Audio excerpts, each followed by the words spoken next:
All right, going over the homework for 7.1, 1 through 9. The instructions say to simplify, and I'm given tangent of x and cosecant of x. I'm going to rewrite tangent as sine over cosine times cosecant is the same as 1 over sine. Sine and sine cancel, just like you would do factors. That leaves me with 1 over cosine, which equals secant of x. So number 1 is. Number 2, 1 over tangent squared theta plus 1. Tangent squared theta is the same thing as tangent squared of x plus 1. So I can say secant squared theta. And this is the same thing as 1 over secant of theta all squared, which is cosine of theta squared. So you do not have to make this distinction. You can go straight from this step, 1 over secant squared of theta to cosine squared of theta. But the idea is that the whole thing is squared, and this middle piece is cosine squared, which is cosine squared theta. Here they're throwing a bunch of different variables at you. You can, again, instead of t, you could write x or theta, something different if you don't like t there. I need to rewrite both of these as fractions. So tangent is the same thing as sine over cosine. Secant is 1 over cosine. I'm remembering that s goes with c when I do reciprocal functions. And now you're back in 5th grade math. If you have a fraction divided by another fraction, you say you have the top multiplied by the reciprocal. So you take this and you flip it over, change it to multiplication, and now these cancel, and I'm left with sine of t. So we're doing algebra. We're even doing simple basic arithmetic, but using trig function. Number 4, cotangent squared of x. It's of x. This is composition of functions. Minus cosine squared of x. It's really cotangent. Sorry, my bad. Cotangent squared of x times cosine squared of x. I need to change everything into cosine and sine. Cotangent is over there on your cheat sheet. You can look, but cotangent is cosine squared of x over sine squared of x. You keep the squared. You can consider the whole thing squared, and you change it on the inside like I did with secant up here, or you can skip to the simplified version there. Minus, I'm going to change it again. So this is cosine squared of x over sine squared of x times cosine squared of x. Now I have a common denominator. I have cosine squared of x minus cosine something squared times the same something squared is the same base to the 4th power. You add the exponents. All over sine squared of x. Now how does that help me? Well, in the top, this is not an identity. I cannot simplify it. However, they have the same factor. The word eluded me. But I have the same factor. Cosine squared is in both of these. If you want to, consider something like this. X squared minus x to the 4th. That's the same thing as x squared times 1 minus x squared. Okay? It's the exact same thing. It's just that instead of x squared, I have cosine squared. So what am I going to do? I'm going to treat my trig just like algebra. And I'm going to say, I'm going to take out cosine squared. That's the most I can take out. I can't take out 4. I can only take out 2. This first term only has 2. That leaves me with 1 because cosine squared times 1 is cosine squared, minus cosine squared.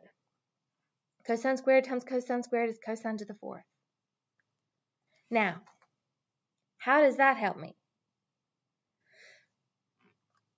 Over here, you're going to have to be able to use everything over here. So one of the Pythagorean theorem identities is that sine squared of x plus cosine squared of x equals 1. Well, how could you rewrite that? Well, you could say, let's move cosine squared x to the other side. So then I have sine squared x equals 1 minus cosine squared x. There we go. And now this looks like this, and I'm going to substitute. What we're doing in simplifying trig functions is manipulating it. We're trying to figure out how to substitute. So now I can substitute. I can rewrite this whole thing because I factored that. I'm going to leave my first cosine squared of x. I'm going to rewrite 1 minus cosine squared of x. I'm not going to write this. I'm going to write sine squared of x.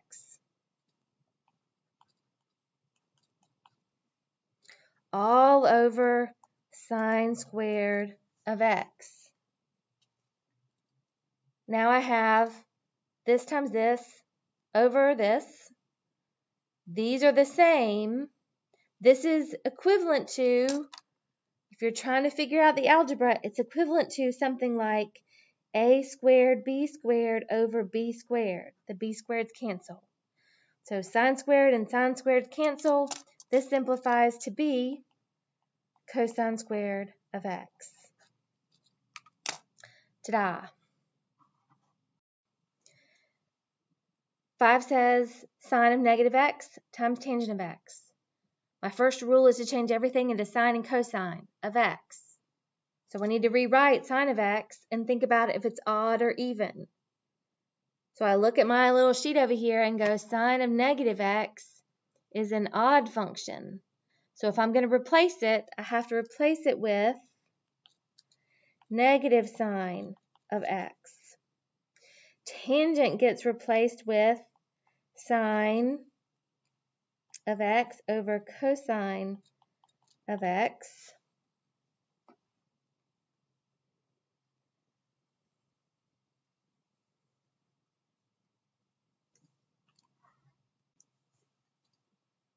That gives me negative sine squared x over cosine of x. Now, probably on a test, I would take that. The book gave a different answer. They said, why don't you replace sine squared of x? Said this is an answer.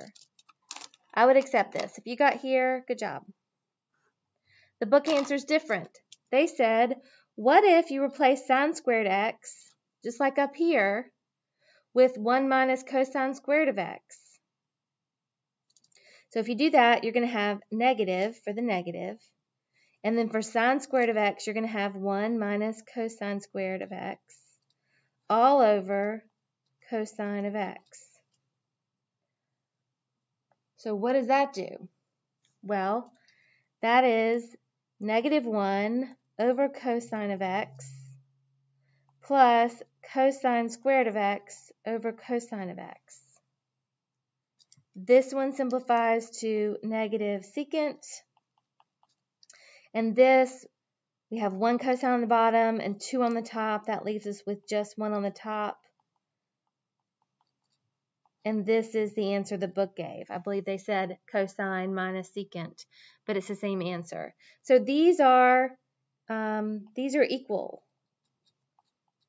And I believe in the book it says there may be more than one correct answer. So either one's fine.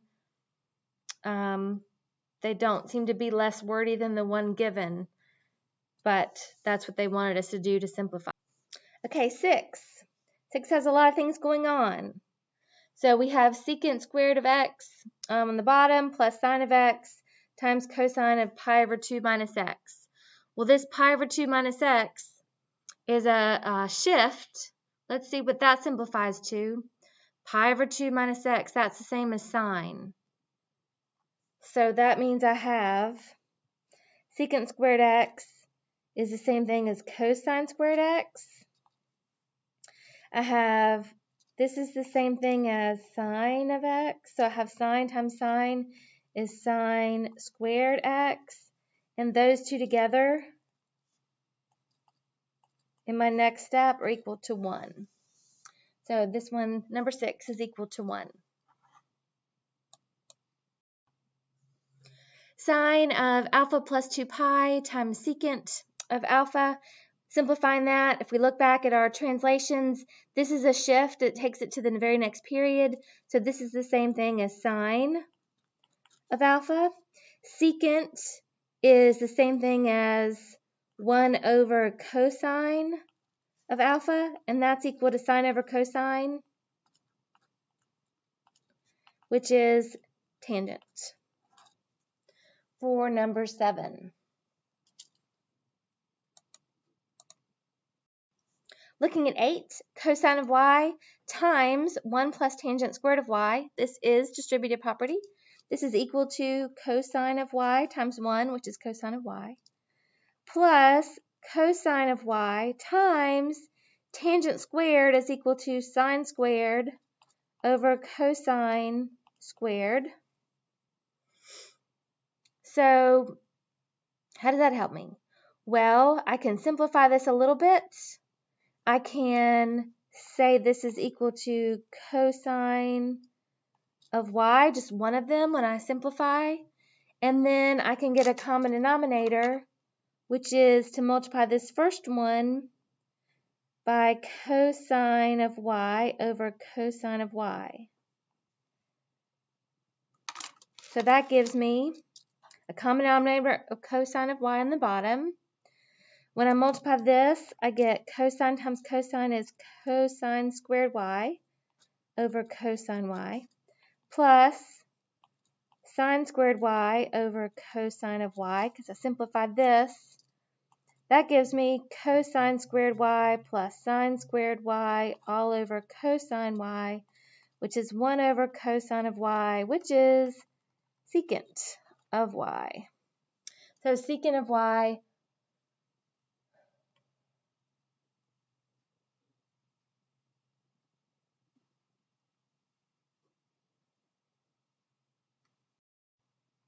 secant of y is the answer, but this is actually problem number 9. Sorry, problem number 9, secant of y. I wrote down the wrong one. So now I'll go. Okay, so number 8. There are a lot of parentheses when you put them everywhere they're supposed to go, which is why the book leaves them off. Sometimes I will write them, sometimes I won't.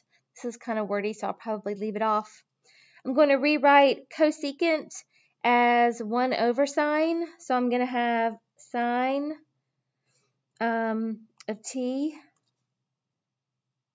I'm going to go ahead, and distribute it. Cosine of t times cosecant of t, and then sine of t, so minus sine squared of t, so sine times sine is sine squared. This is the same thing as sine cosecant is 1 over sine minus sine squared t. This cancels and makes 1 minus sine squared t. If you haven't guessed already, this is a Pythagorean identity. If sine squared t plus cosine squared t equals 1, then cosine squared t equals 1 minus sine squared t. So if you move it over, it becomes negative on this side, so I can replace this whole thing with cosine squared t. Okay, going through these. It may have taken you a lot longer than 15 minutes to go through these on your own. It's the first time that you've seen them. But hopefully now that you've worked them with me, you've got question answered, and you see how the algebra is exactly the same in trig land as it is in algebra land. It's just you have to put on that thinking cap and think a little bit, differently so that you can still work it the same way. I'm not sure that made any sense. But with more practice, you'll get better at it. We've got more practice to do for today's lesson. So use these examples to set yourself up for today's lesson. There's a short explanation of today's lesson in a separate video. So you can take a break from listening to me for 5 seconds, and then you can work on today's lesson. Come to office hours if you have any questions. Okay, thanks.